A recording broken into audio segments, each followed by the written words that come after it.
Well, ladies and gentlemen, this is going to be our first episode in English. And thank y'all for being here. Para mi gente que habla español, esto va a ser en inglés. Si no sabe, aprendan, que tienes 4 meses.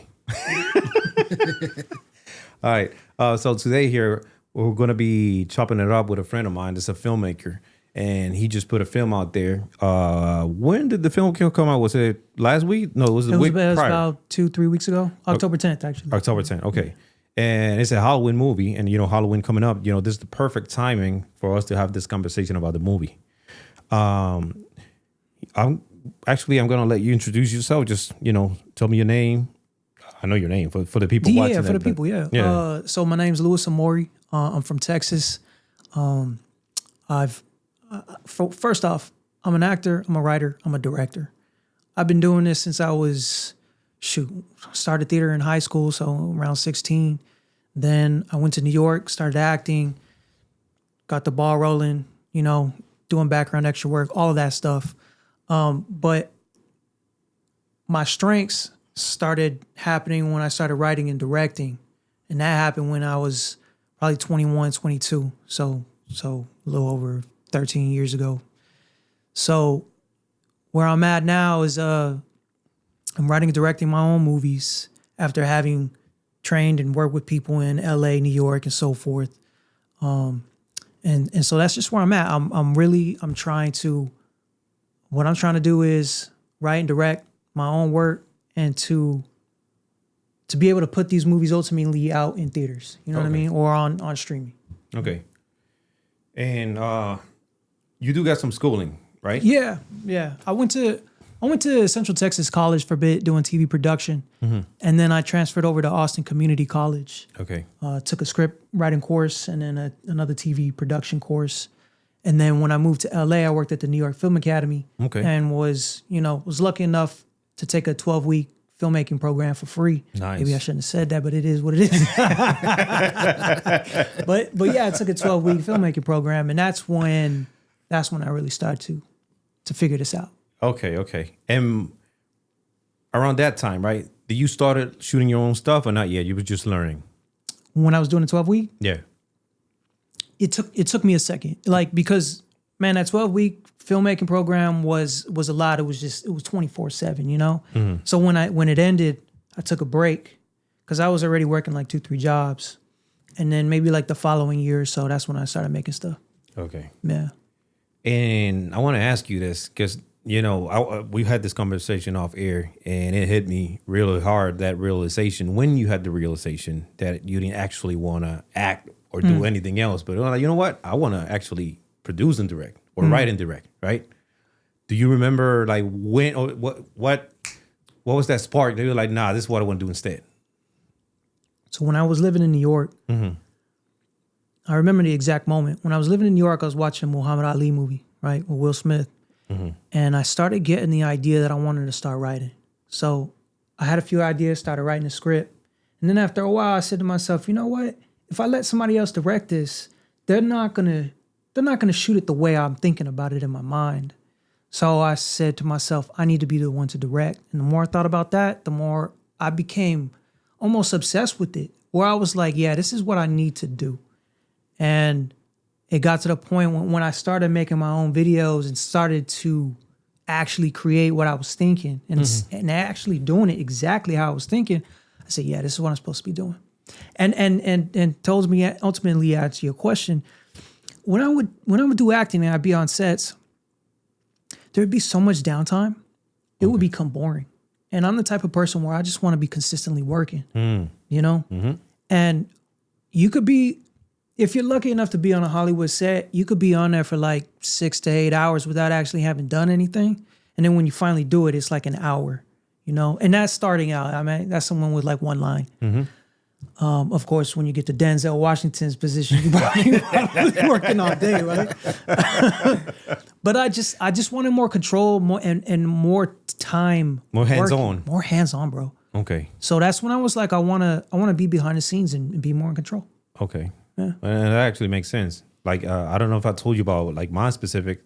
It was that acting. You're given the script and you're given the character. And then when you start adding too much seasoning of your own, they cut you off. No, right. Can't do that. because you're acting as Bob, and Bob doesn't do that. And I'm like, man, fuck Bob. You know, Exactly. Yeah. but that's when I got a interest in writing. I'm like, you know, what if I create my own stuff? Right. Let's see. I want to ask you one more question about background real quick. Okay. Inspirations. Because, you know, when you was talking about this, and that, I couldn't help but see Sylvester Stallone and all these people in my head. 100%. Since you mentioned Sylvester Stallone, I mean, I think we all by now know Sylvester Stallone's story. I mean, he started writing his own scripts. He bet 100% on him. And even when all the producers and studios said, we don't want you in the movie, we want your script, though, he said, fuck that. He's like, yo, this came from me. I know what it is that it should be. I know how to, and let's be real. His acting wasn't 100% yet, but he still did that. And we believed everything that he was going through in that movie in Rocky, right? And then as he progressed, he just kept getting better and better, right? So there's Stallone, there's Arnold Schwarzenegger, there's Denzel Washington, Tom Cruise, pretty much a lot of people, Leonardo DiCaprio, can't forget him. A lot of people who really started out and really just worked their ass off. You know what I mean? Okay. Really came from nothing and became some of the greatest artists out there, you know? And that's on the actor side of it. I could talk about the director side now or later if you want. No, go ahead. So directors, Stanley Kubrick, Christopher Nolan, Quentin Tarantino is probably number one. Robert Rodriguez. Again, all the people who just did it themselves. Martin Scorsese. Like these people, these are the people that change culture. Not just in movies, in general. Yeah. And these are the ones who said, I'm going to go ahead and start doing things that I've never seen anyone do. Even if they're going to criticize me for it.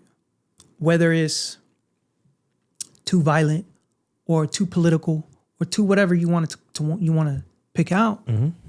But because these people did what they did, it caused a conversation that we haven't stopped talking about since. You know what I mean? So I want to be like that. You know, I'm not saying that's where I'm at right now, but I want to get to that point where people can look back at my movies 10, 20, 30 years from now and say, man, I still relate. I still think about this conversation, or just it's still nostalgic to me, and I just think it's exciting. One last director, because that's really another top director, Steven Spielberg, real big influence. Okay, man. I think you missed one, or maybe you don't like him. So there's a lot. No, but it's really important. Hitchcock. Why? Because 100%. I saw his movie the other day, right? And I know he was the one. Like, thanks to him, we have violence and gore in movies. That didn't exist before Psycho. Right. And he was the first one to do that, and he had to go through a lot of shit in order for that to be put in movies. And people was, oh my God. I'm like, sure, you ain't seen the movies now. But you know, that was back in the day in like the 60s, I believe it was. Something like that, yeah. So, you know, he deserves a lot of credit for the work, you know, he did also. 100%. And I'm going to bring him back up in a moment, or just when we get into it. There's a reference in this movie that's Alfred Hitchcock. You know what I mean? Okay. So, yeah, he deserves a lot of credit. Yeah. I want to move on to the creative process you use, or because I know we talked about this before. Me and him, like we started shooting a movie. It was like halfway.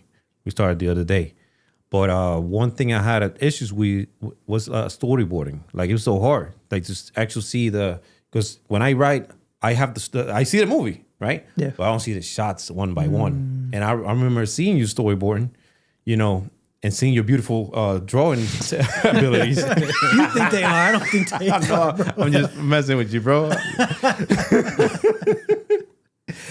Because you know when he storyboards, he draws them like stick the way you're supposed figures. to. Stick figures. Some people think it's just writing. You got to frame it. You got to think about what you want the people to see in the shot.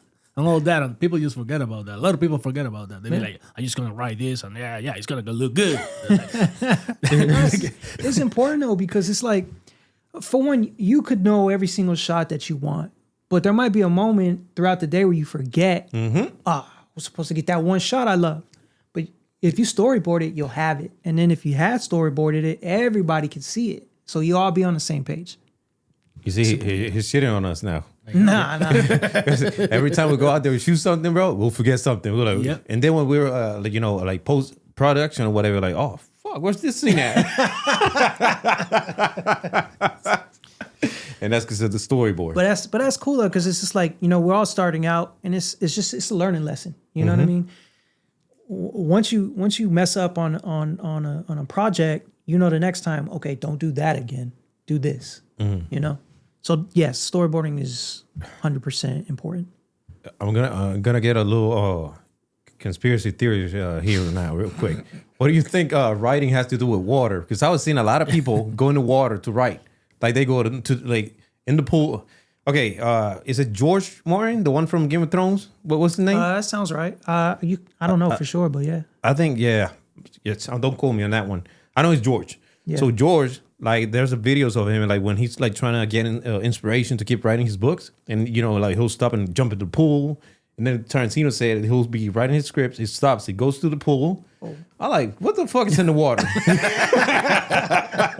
I need me a pool, One, I've never heard this before, but when you were talking, I was thinking about Leonardo DiCaprio in the pool in Once Upon a Time in Hollywood, going over his lines and stuff like that. Mm-hmm.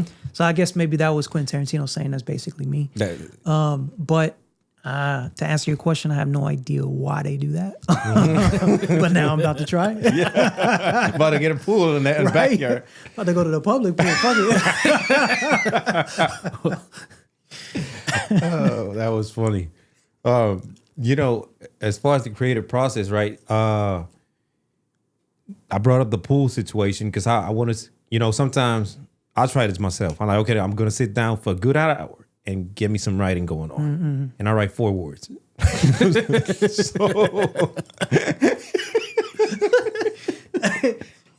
So I've had many of those situations happen to me. And I'll think to myself like, damn, maybe I'm not cut out for this. Why do I keep getting writer's block? Mm-hmm. But then I would keep seeing, there's this page I follow. I can't remember it right now, but it is basically about script writing and stuff. Mm-hmm. And there's major writers and directors like Aaron Sorkin and Dennis Villanueva and a bunch of other people. Mm-hmm. And they'll always say, there's like one where it says, says something like, if you take all day and you only write one sentence, you had a good day. Mm-hmm. And I'm like, oh, okay. So if they're saying that means they go through it too. And that makes me feel better because I have days where I'm like, man, I've got nothing.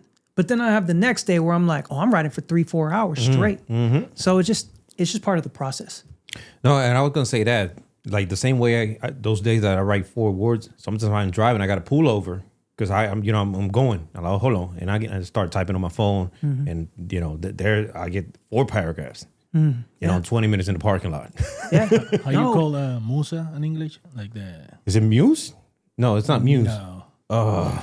Hold on. We need to look this up. We got you never know when that's gonna kick in. Like, this is an important inspiration. word. You're never gonna. While you're looking that up, so I don't forget, it's like that's another thing that reminds me that sometimes we gotta put the laptop down or the notepad down and just live life. Because sometimes life just pulls out the inspiration that we need to go ahead and start writing that next paragraph or that next scene or whatever. A lot of times the way I do that is like if I'm having writer's block, I just watch a good movie that I know inspired me, like Pulp Fiction. And once I'm doing it, I'm like, that's right. That's what my character is supposed to be feeling in this moment. And that's the not the sentence, but that's the energy that I need for that sentence this person's supposed to say. Does that make sense? Yep. Or even just listening to music bring it out, Mm-hmm. I don't know if this happens to you, but sometimes when you listen to a song, you get a whole idea from the song, and you can see like an actual scene playing off. Bro, that was my whole childhood. Me and my family, we would take a lot of road trips. We would go to LA. Mm-hmm. We would go to Florida. And I'm always listening to music. And sometimes my brother would put me on new music that I'd never heard of before. And I would just look out the window and I just start picturing stuff. And I'll picture whole scenes in my mind. And at the time, I'm thinking I'm supposed to be an actor, not realizing that I should be aiming for being a writer director, because I just was constantly seeing movies in my head. You know what I mean? Yeah. So you think, okay, this is going to be a hot take. What's more important, writing or directing? Ooh. Hit me with a hard one. All right. Directing. Whoa. I say I know why. I already know why. Podcast is over. I already know why. Why? Dealing with people, man. Ooh, that's a good. Go ahead, expand on that. No, I let that to you. All right. That's a good point. And I'm gonna start off by saying it like this, but it's not about what I'm about to say. For one, usually the director gets all the respect because they know that's the leader on the set. That's the person who knows ultimately the vision for the movie you're about to watch, right? But when you're the director, again, it's like, I really want to be hands-on. I want to be able to talk to every department and say, like, how are we feeling about this scene today? And how can we collaborate and make sure it's the best that we can get it, right? But two, I don't know, for the director, they're ultimately the one that's going to bring that vision. And for me, I'm constantly daydreaming. You know what I mean? Since I was a kid, just constantly daydreaming about it. And so it's like, I want to make sure that the finished product turns out how I thought of it, But that's a real hard question because the writing, again, if you're the writer, you're the one who's creating the story. And if I'm going to direct somebody else's script, I got to make sure I fucking love that script. You know what I mean? Yep. So. Yeah.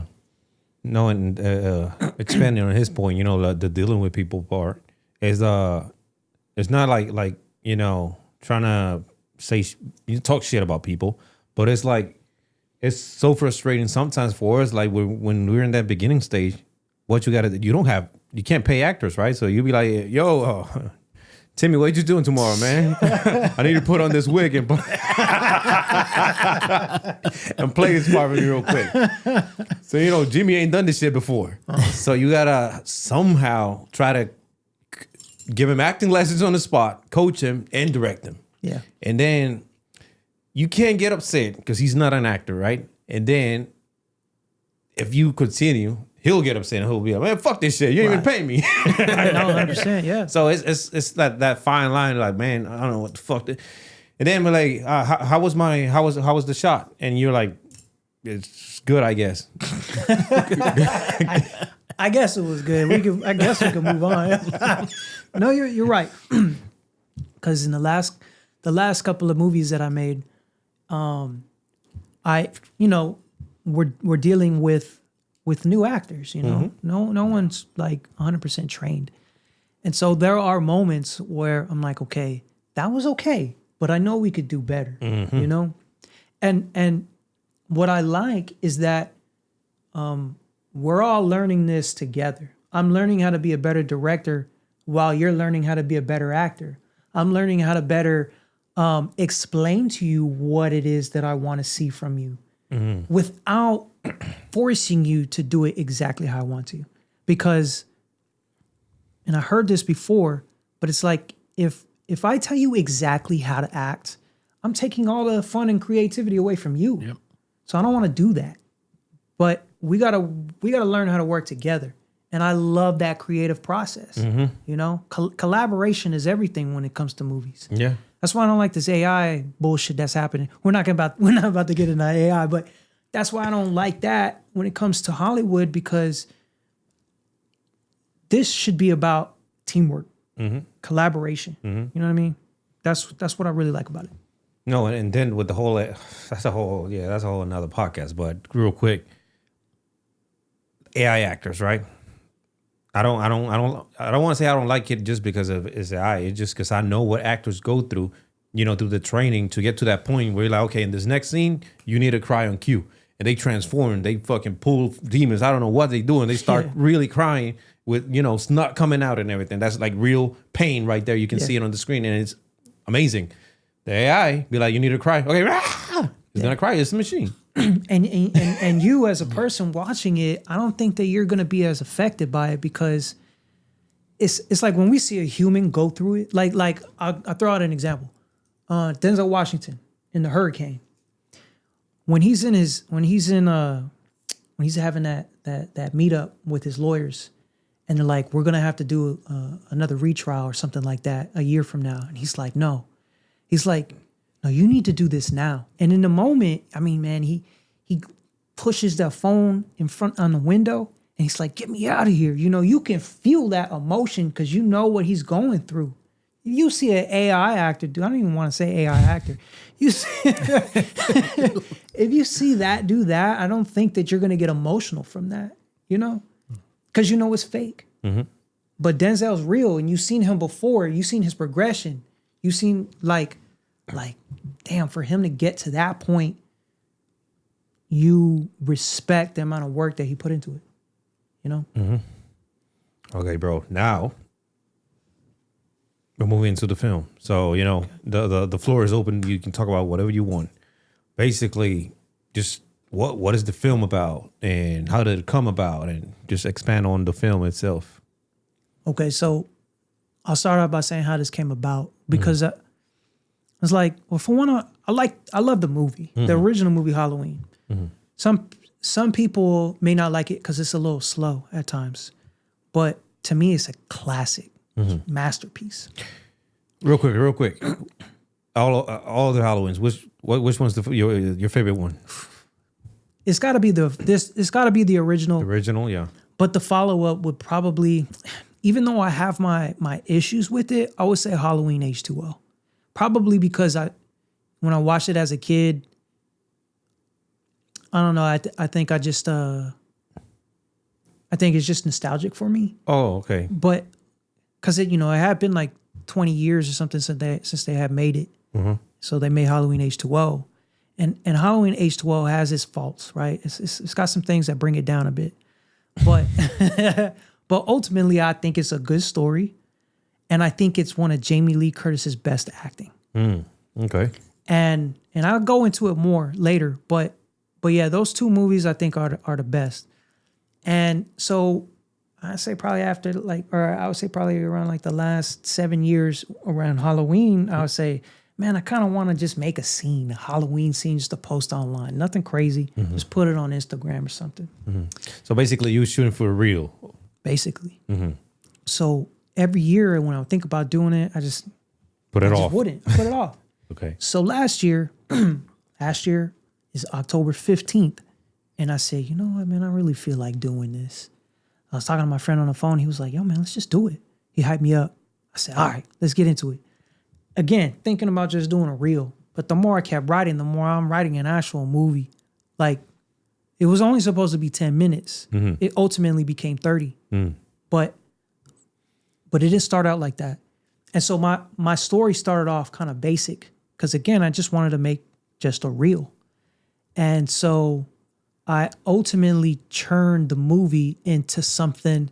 I ultimately churned the movie into the answer to my question and everyone's question since the original Halloween. Why is Michael Myers the way that he is? Why did he kill his sister? Why is he this psychopath just killing everybody in sight, right? Every single time they make a new movie, they wouldn't really answer my question. It would kind of piss me off. Because it's like, I like mysteries, right? Mm-hmm. And I think drawing out this question that everybody has for so long is smart, but eventually you got to answer the question. And they've made, a couple of remakes. I give credit to Rob Zombie for coming up for his interpretation of why Michael Myers is the way he is. But to me, that's not the reason why. Like, if I remember correctly, Rob Zombie was like, oh, he just had like a troubled childhood, parents kind of messed up and yada, yada, yada. Mm-hmm. And I think that that's too broad, too generic, I guess you could say. And so as I started making this movie, I came to the realization after I shot everything, I said, you know what? I think I can explain why through editing. And I picked out I picked out a lot of public domain and Creative Commons stock footage from Pexels and Internet Archive, and I made my movie complete because there were gaps. And so I ultimately answered the question of why Michael Myers is the way that he is. And for anyone listening, I know you're not going to agree with it, and you might watch the movie and you might say, "Oh, this is an interesting take," or you might say, "Nah, this ain't it." That's fine. That's your opinion. But for me, I think it's an interesting one. After 50, I think it's been like 50 years. It's an interesting theory as to why. But hold on. After you watch the movie, come back to the comments and talk your shit, because we're still interested in your opinion. We want to know what's your take. 100%. Yeah. So did I answer your question? Yeah. Okay. And then so that was the how it came about. Now, do you want to go into the what part of the movie you want to go into? Because I don't want to ask you something like, whoa, not that part. Instead, because we left some stuff for the end, right? Like the messaging and the intention. I don't want to touch that yet. Okay. Or can we just go into it now? We could save the messaging and the like all the spoiler stuff a little later. Okay. See if you can ask me what you want to ask without spoiling right away. No, that's hard. No, but basically, what's your intention with the movie, right? When I watch this movie, what you want me to take away from it, or what's the core message? There's a couple of things. Because the one thing that I think people should know about me is that I really want to become the kind of director that makes movies and make you feel like, oh, this feels like back in the day. This feels like movies from the 70s, 80s, 90s, right? Mm-hmm. I'm going to make modern movies, but I really want to make nostalgic movies. Mm-hmm. And so the way I made the movie, I hope you could feel that it should feel like old school. It should feel like a direct sequel to Halloween 2. Mm. And and so that's one thing I want you to take from it. But the second thing, again, is why is Michael Myers the way he is? How does this fit? And if you watch the movie, go back and watch the original movie with the intention of this theory. And I think you'll see why. In fact, I'll just... No, I can't tell you that now because I'll spoil it. But yeah, that's what I want you to get from it. And then also just keep in mind, I think the main thing you should keep in mind is this. When I had this idea, I didn't have much time to think about it because I wanted to put it out right away. And it was already mid-October last year, right? 2024. So I only had like 3 to 5 days to write a script while shooting and editing 3 other projects that I was doing that week. I was real busy. So I took 3 to 5 days to write what I could. I spent maybe $100 on costume, right? The mask, decorations. We didn't spend money on equipment. We just used what we had and we made what we made. Mm-hmm. We shot it in under a week. There was only one scene that I didn't get to shoot. I eventually shot that a year later because it took me a year to edit the movie. Because, you just got to work. And then also, I'm not a pro editor, right? Like my whole goal is to be a director, writer. But sometimes if you want to be a better director, you need to learn editing. And so I took the time to figure that out. Mm-hmm. And I think it worked. That's what he always says, that you need to wear all the hats and basically learn all the skills, even if it's at a minor level, but you should at least have some basic knowledge of, because you ain't going to tell the gaffer or whoever, right? Be like, hey, do this and that. And you don't even know what you're saying. Right. You know what I'm saying? Right. That's why I'm glad I learned acting first. Not to say that I know all of it, but I know more than the basics. And it's like if you're an actor, I'm first off, I'm going to let you do it the way you want to do it, right? The first take, maybe even the second take.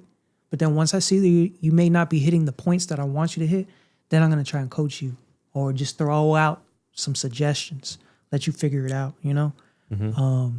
But if I didn't start off trying to be an actor, I wouldn't have known that. And learning how to edit as long as I have, I've seen my progression, and it came out in this movie, man. I'm telling you, this is the hardest I've ever worked on any project. And the editing, honestly, it was a stressful process. The editing? Yeah. Because I knew that I would be lacking in quality. You know what I mean? How so? Well, for one, I don't have all the equipment that most of these people have. I don't have, you know, the kind of cameras that you even have right now on this podcast, right? I had an iPhone. And the iPhone shoots pretty well, but it doesn't shoot good in low light. Low light will bring the quality down. You see the pixelation. And then there's like multiple ways to increase the quality through the phone and through editing that I'm not aware of. You know, I learned that through editing, and then I'm like, oh, well, it's too late now. So I had to make up for that in the presentation of the movie. I had to make sure that I kept you engaged as much as possible, because everyone has a short attention span now, right? Yep. Everyone on Instagram will scroll through clips, right, through reels, and if it doesn't catch them in the first 3 seconds, you're done. So I felt like I had to constantly keep you engaged while at the same time staying focused on the storyline and like making sure that I am pleasing fans, because ultimately the movie is for fans of the franchise, you know? So yeah, that's what I tried to do. Okay.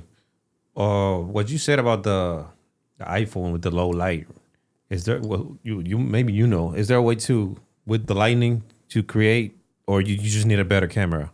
Just need light. I always told you, it's all about the lights. Yeah. You need good lighting. But That's all you need. Like, you can shoot on an iPhone, but you need good lighting. But if it's at night outside, right? Shooting ProRes and high quality, yeah, you can do that, but still, you need good light. Yeah.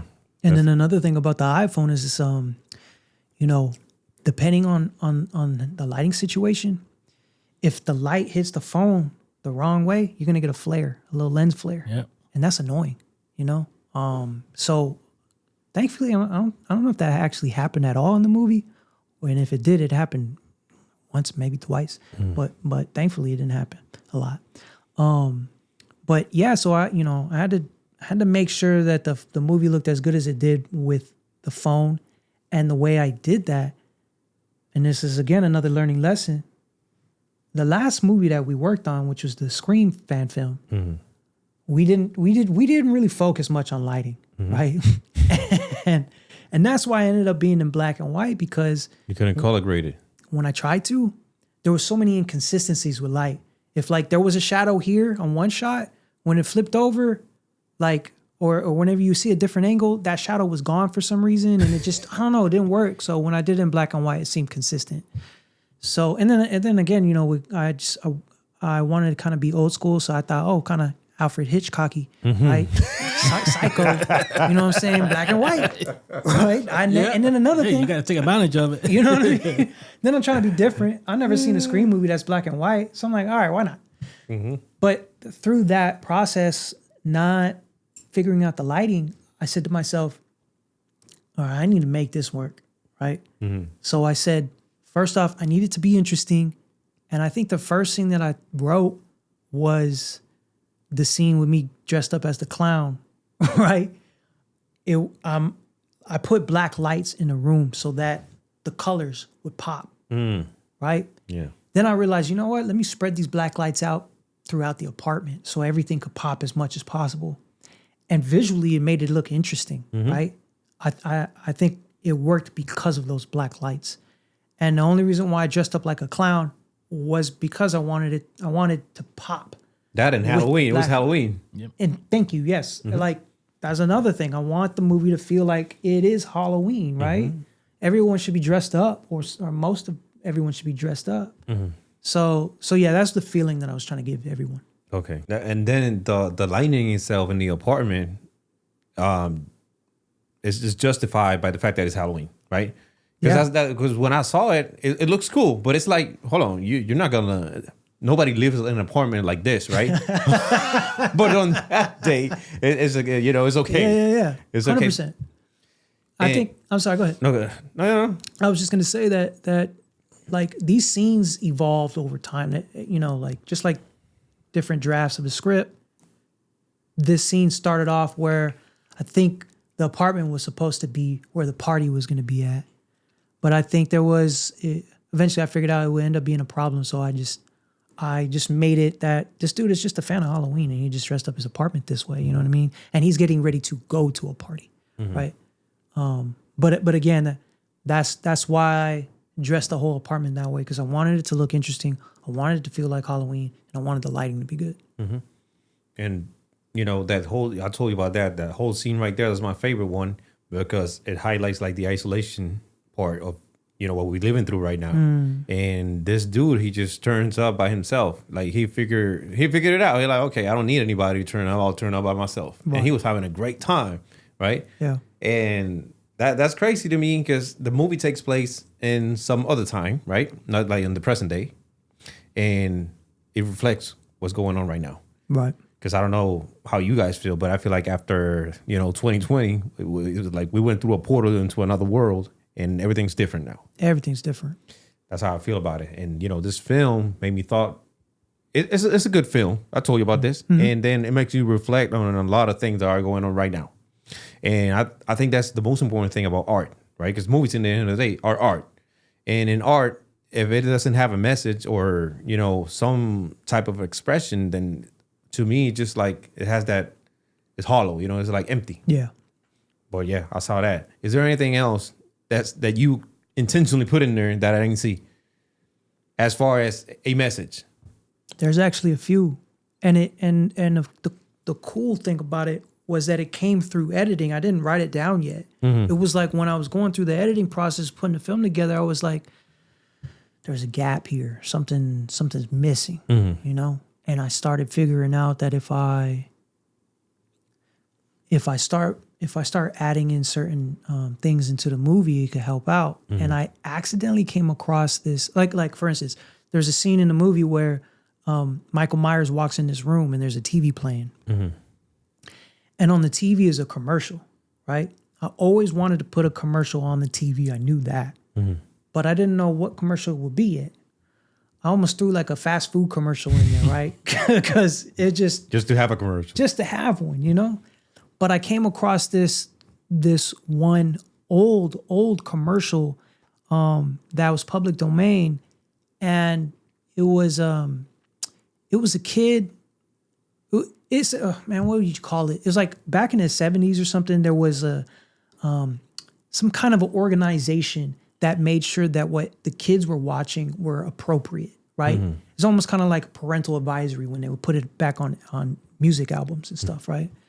And so I'm watching the clip, and I was like, you know what? Let me try this. So when I put it in the scene, and Michael Myers is walking in the room after he just murdered somebody, I was like, yo, the messaging is hitting right now. Because there's a voiceover in the commercial. And he basically is like, your kids may see villains, but they won't see them as heroes. And we'll make sure that what your kids are watching basically are appropriate for their age, right? And I liked that messaging specifically because, and we've had this conversation, I feel that nowadays, everyone's gone a little too far with the violence, with the sex, with everything. Yeah. Right? There was a time where it was exciting, right? To see something that was shocking. But then after a while, you realize, oh, they're pushing this too much. I don't think that there are things that anybody should ever see. And like, I don't want to take away from artists and what they've created, because there's fans that love that stuff. It is what it is. They love it. They love it. Yeah. But some like a Human Centipede or like, the Terrifier. The Terrifier was a good movie. I thought it actually fit the vibe of like the 80s or something. But there was just some about certain kill scenes I thought was too much, like cutting a girl in half and stuff like that and not cutting away. It's too much. You know what I'm saying? So when when I saw this commercial and I put it in there, I was like, oh, I like that this is kind of touching on that topic a little bit while you're watching a horror movie. That's really not that graphic. It's not graphic at all. You know what I mean? Yeah. So that's one message. But there's other messaging that comes in. Okay. Yeah. And they got to figure out when they go watch the movie, right? Yeah. Exactly. Exactly. They got to go watch the movie. Well, you expanded it on it already before I asked you, but I want to ask you about not so much the film equipment, but just making it happen with basically nothing. And I'll give you my opinion, and you tell me if I'm wrong. You correct me if I'm wrong. Okay. But I've seen you, the way you move, and it's like you're a go-getter. Like you don't wait around. You don't sit on your ass talk about, oh man, I don't have any actors. Oh man, I don't have any cameras. Like you'll grab whatever you have in your house, let's say, and then you'll go find some people and shoot some movies. Yeah. You know, and it's just dope, bro. To the equivalent where you're saying, I'll duct tape that iPhone to a tree if I need to. Like if I don't got nothing else, I will duct tape it because it's like one of the coolest things about filmmaking starting out is that what makes you stronger is you not allowing yourself to be weak and thinking that you're lacking anything, right? And the only reason why I'm that way today is because I seen people like Kevin Smith who made Clerks, right? Kevin Smith, well, I don't know what camera he used, but it was a black and white movie, and I don't think he used anything, expensive, right? He just used like a VH, like a camcorder, you know what I mean? And he did what he could. He wrote a really good script. He shot it with his friends, and he won film festivals, and he became famous off of that movie. And he talks about it all the time. Like he's another one that inspires me because he made that all happen by himself. He made something out of nothing. Made something out of nothing. Christopher Nolan's a great example too. He took this film called Following, right? He wrote it with his brother, I think. And I think he said it took him a year because they would only shoot on the weekends, right? When they were off, everybody was off. And they made a really good film. Another black and white movie. Entered it in a film festival. Yeah. Started winning everything. Well, why is his next movie with Joe Pantoliano from The Sopranos, Guy Pearce, and is her name Carrie Ann Moss or Trinity from The Matrix? Like that's his next movie. And then next movie's with Pacino and Robin Williams, and then the next movie is Batman Begins. Go catch him now. Yeah. Good luck with that. So it's just that's I think where I get that attitude where it's like I'm not waiting around for anybody anymore. Because there was a time where, and sorry if I'm making this a long answer, but there was a time where I was always trying to gather up a group of people so we could start making movies, right? And they would all say, yeah, let's do it. I'm excited. Yeah. And then when it came down to it, oh, no, I can't. Yeah, no, I got this excuse and that excuse. And I realized nobody's serious enough. Nobody's as serious as me, right? Not in the moment, right? I've thankfully, at this point, I've gained some friends that are serious like you, Vinny, a few other people. But my lesson over the years was like, you got to prove yourself. You just got to make what you can right now, put it out, regardless of whether it's perfect quality or not, and show people what you could do. So then they can jump on board. Then they know I am serious. I want to get serious with him. You know what I'm saying? No, and I think the most important thing of, like the examples you gave, like Nolan, right? And including yourself in that same example is people with the producers, the one with the moolah. they can see, okay, look, he made something out of nothing. What if we give him something? Let's see what he can make. Right. That's where you show your ass. 100%. That's another takeaway that I want people to understand is that, with this movie, again, it's not anything mind-blowing, but it is an entertaining movie. And you can really see the potential in it. Especially when you know that at most what I spent was about $150 to $200 at the end of the day. There's the budget. $200. That was the budget, bro. Now you got some salesman skills, because how you pull that off, bro? It's like, over time, you learn what you could do with nothing, right? And I think what sells the movie is the shots. Everyone that I've been talking to that's seen the movie say, yo, the shots were good. Like, I talked to my friend Mike the other day, and he said to me, he's like, man, I'm watching a movie, and I'm getting to a point where I'm realizing, man, I'm loving all these shots. None of these shots look amateur, you know? And so it didn't require fancy equipment. It was just like, where can I hold this phone in place, or where can I move it? Like, everything's in motion. What's gonna look coolest? And so I think that's ultimately what it took. It's like, forget about all the fancy equipment, and thankfully I have to give tons of credit to everyone that was involved in the movie, right? Everyone did it for free. Even when I tried to pay people, they said, "No, it's cool." How? Well, for one, I have to give credit to my ex. It was mainly her family and friends. Okay. We were all cool. I don't want to just say they did it just because of her, because we were all cool with each other. But ultimately, yes, that was her friends and family, and I give all my credit to Nina and them for making that happen for me. Otherwise, it'd just be me and her in the movie, and that's it. You know, but you know, that saved a good chunk of the budget, because they did it for free. I, of course, fed them, did what I could. But really the main, like, what I spent the money on was just the decorations, bro. Like, so when you think about it, if I had all that already, I didn't spend anything on the movie, you know? So that's why, to your point, if a producer says, you know what, I give him 10,000, or I'll give him 100,000, see what he really can do, I'm going to do my best to make it feel like $1 million movie, you know? And I think this is what's making me and other people who make movies this way, is what's making us stronger, because we're seeing what we can do for less, right? Instead of relying on all the money, right? Let's see what you can squeeze out of nothing. Yeah.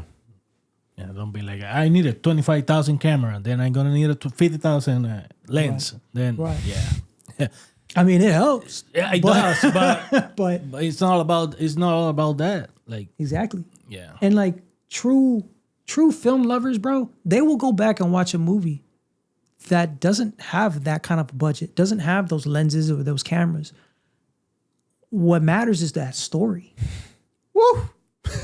What matters is how well that acting was. I think we all seeing that. We all seeing like crazy budget movies, and they suck. Yeah. They're like, how they spend $100 million on this movie? Exactly. Where's that money at? Where'd it go? We need to find that. Probably work for the government or something like that. $300 million wasted. You couldn't spend $1 million paying me, and I would write a better script. Yeah. Exactly, bro. That happens a lot. And that's another. I'm glad you brought that up, because everyone is talking about the downfall of movies these days, right?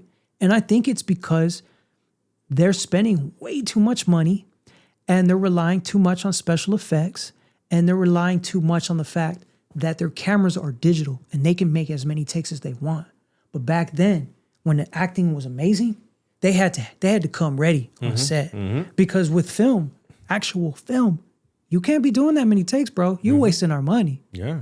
We don't got that many reels. You know what I'm saying? Yeah. I was watching The Offer, which is like a TV show that captures like the whole recording of the movie The Godfather. And they were shooting that scene in Italy where the car blows up.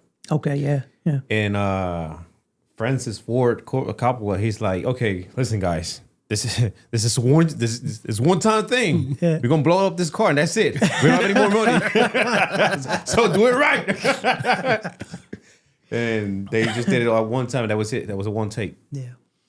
Yeah, and you're saying that's something that, for me, I'm not like a movie enthusiast, but when I watch a movie, when I see like too much BFS, it killed my vibe. Like, Yeah. that's too much. Yeah. Too much. You gotta know when to stop with that. Like, okay, we cannot keep doing this. Like, explosion and stuff like that. Like, they go, I don't know. It doesn't feel real. For me, it doesn't feel real. Then I don't like it. Yeah, it takes away. It's like you could be like an hour into the movie and you're believing it. You're like, oh, this isn't Tom Cruise. This is Ethan Hunt. You know what I'm saying? But and if you get to a point in a movie where the graphics don't look good, for that moment it like took you out of it, And a good example of that is, and we'll stick on horror because this is horror conversation. Mm-hmm. The Thing. You ever seen The Thing? So The Thing is this old school remake about an alien that comes to Earth, and he takes form of anything that it touches, right? So it could look like you, look like me. It could look like a dog. And so John Carpenter, the same director of Halloween, the original, he made this movie, and it's one of the most impressive special effects I've ever seen. Honestly, to me, still to this day, bro. Because it's like you watch the movie and you're like, how did they do this? Like you could see this thing shifting, turning into this disgusting looking creature. And we talk about what, 70s, 80s? Something like that, yeah. Mm-hmm. Probably 80s. And so my point is they made a remake to that movie in like the mid 2000s or something. And they used computer graphics, and it looks, no offense, it looks like ass. Right? It don't look real. And so when you compare the two movies, the original, the John Carpenter one, that's the one that always wins because they took the time to put their all into it instead of just relying on computers, Mm-hmm. So I think that's what people need to do. If they want to really start like impressing people again, show us what you can do. Like show us what you can do as a human with not a lot. Right? Mm-hmm. Because if you can, it's like a magic trick. If you as a magician can pull off a trick, you can blow my mind. Oh, you're my favorite magician now. You know what I'm saying? Yep. I'm watching all your magic tricks now, which means I'm watching all your movies. Yeah. That's it. I think we should go back to more like natural, like try to not to rely so much on editing and computer and effects. Like try to capture on camera whatever you're trying to have them post at the end. Whatever your final product is going to be, try to make it look like that right when you capture it. Because I seen that a lot of people be like, wait, deal with that on post. We do that on post. We do that on post. Yeah. Come on, man. We do the whole thing on post. How about that? Exactly. We don't have to worry about nothing. No, you're 100% right, man. 100%. Funny, bro.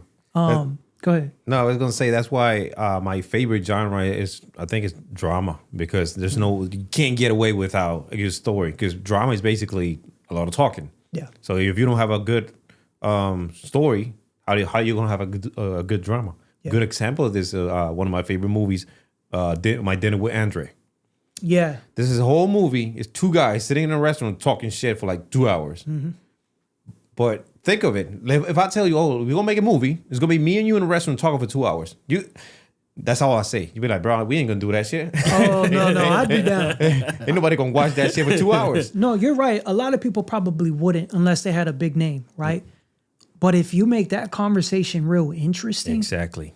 Like, I think that's part of the reason why, and you can correct me if I'm wrong, but the reason why you watched that movie, because I think you sent me a clip of that movie, and it was kind of like, it was a movie that was made in like the 70s that's like still relatable to that. It's evergreen. Huh? It's evergreen. Like it doesn't matter what point in time, it's relevant. Right. Mm-hmm. And it was like talking about a bunch of stuff in politics and this and that and like conspiracies that's happening right now. You're like, whoa, I need to watch this movie. This is like the Matrix right now. You know what I'm saying? It's giving me the knowledge. No, and then that's why I like it, because when you sit down and see this dialogue, what they talking about, it's like he's complaining about life, and you know how he doesn't find the meaning in it, and then he complains about the system and about politics and everything that really frustrates us, and we feel like we can do nothing about it. Right. And then he's complaining, and then the other one, he seems to be giving him the answer he's looking for. So you want to tune into the conversation because you feel you might get something out of it. Yeah. Which I think you don't at the end, but it's still entertaining and it'll hook you up. Yeah. Yeah. No, that's that's another thing is it's like, the dialogue is one of the most important things about your movie. Like, I think people need to stop relying on all the action.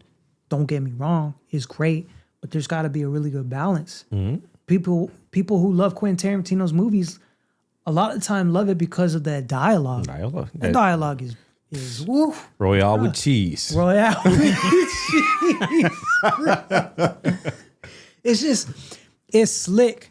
And at times it's like you're fully engaged in what normally could be just a basic conversation, but he does it in a way where it becomes so interesting to you. You know, he makes these conversations cool.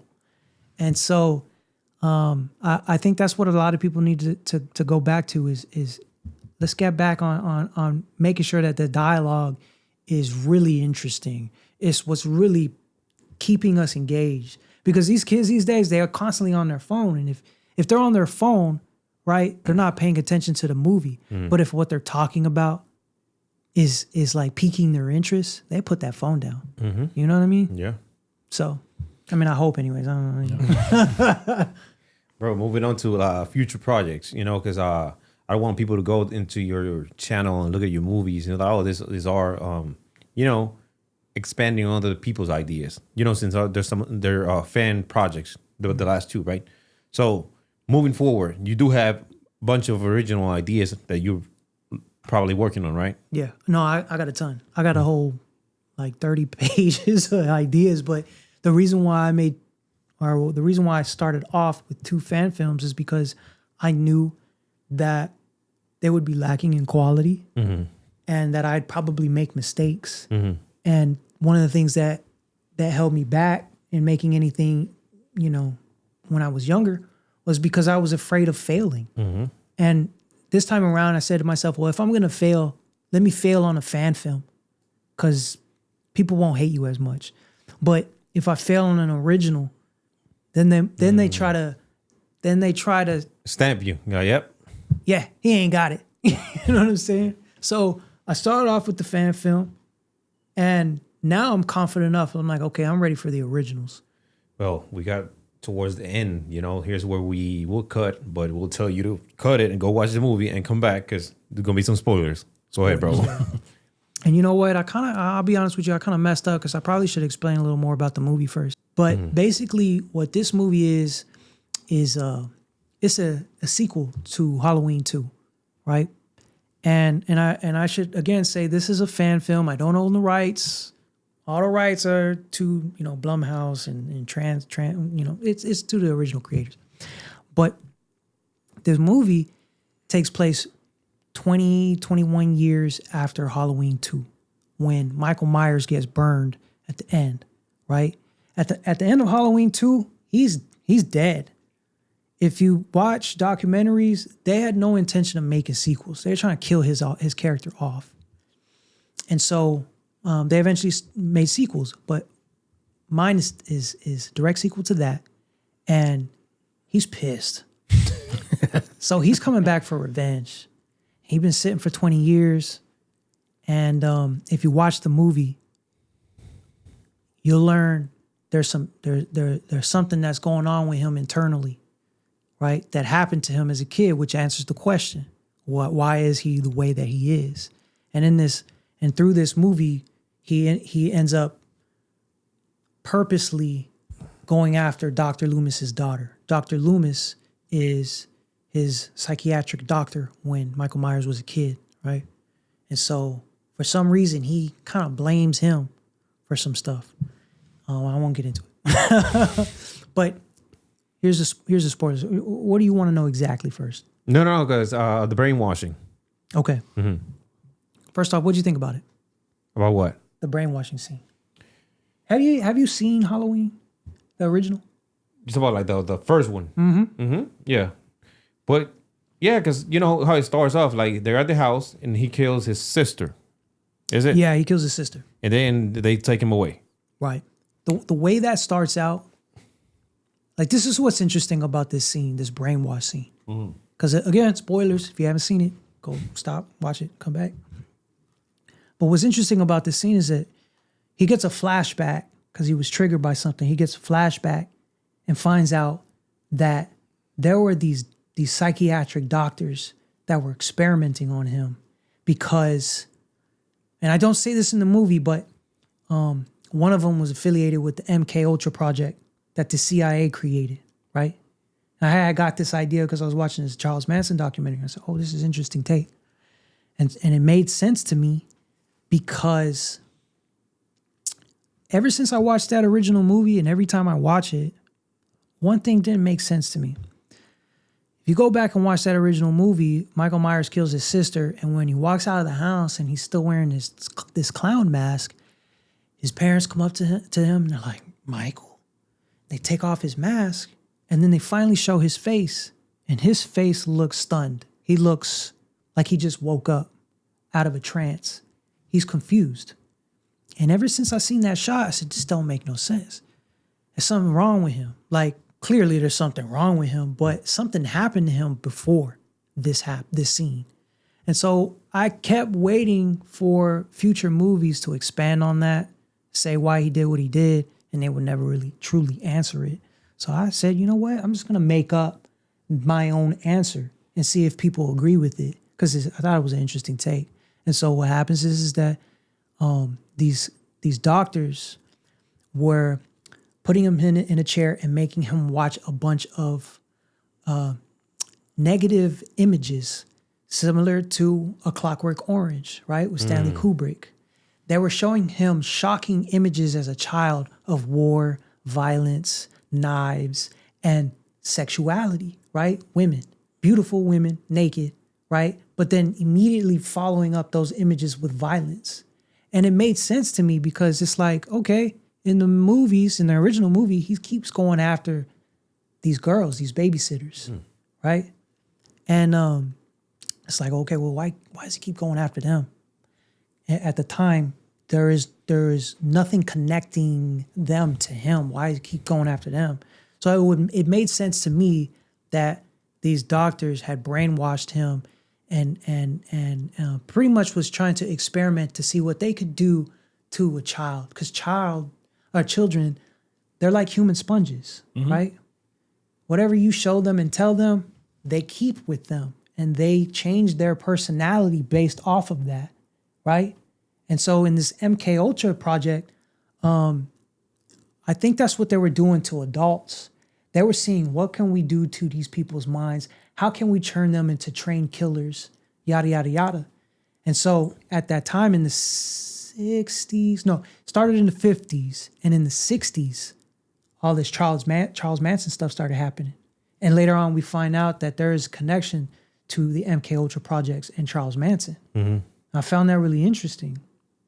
So then I really started to think about it, and I said, okay, it would make a lot of sense if John Carpenter and Deborah Hill, who wrote the original Halloween movie, they were affected by all these serial killings that were happening around the 60s.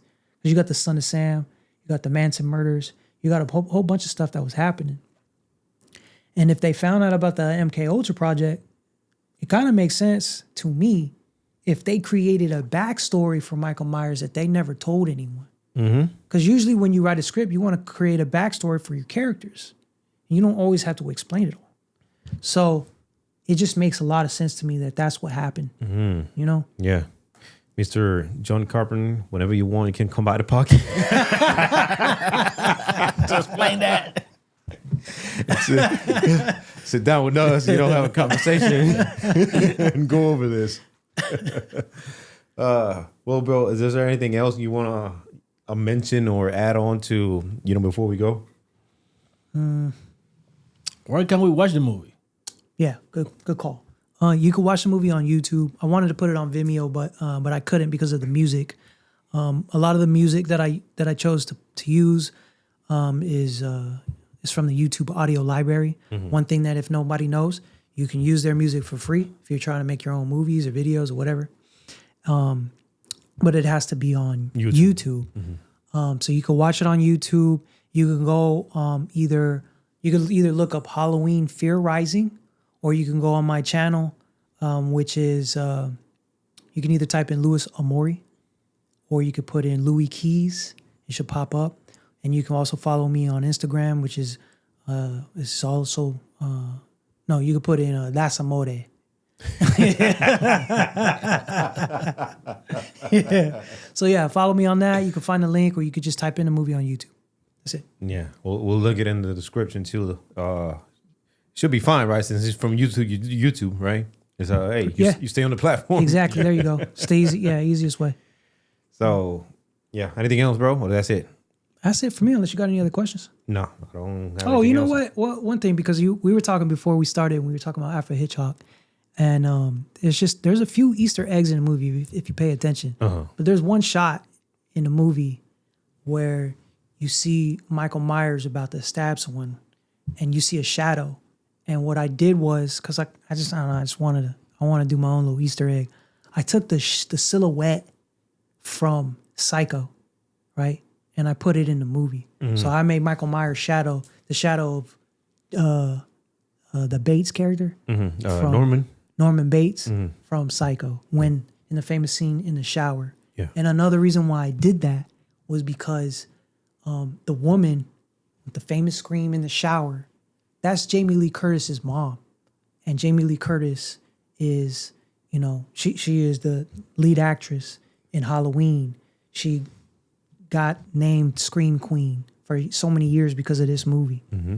And so I that was like my way of kind of like tying everything in, throwing a little Easter egg. I thought that was kind of cool. Okay. Yeah. Well, there you have it, folks. If you like the content here that you saw today, we plan on doing more in English. This is our first episode, but we plan to have more conversations like this. And the whole point is just to bring conversation to the audience that we would like to have, but we don't have anymore because it's social media or whatever. And then if you go to other podcasts, they just talking about politics. No, I mean, if you don't mind, one thing that I want to say about y'all's podcast, because I've been seeing the clips online, is that y'all talk to a lot of different people. You talk to artists, you talk to barbers, Mm-hmm. People in the community who are trying to get their businesses known.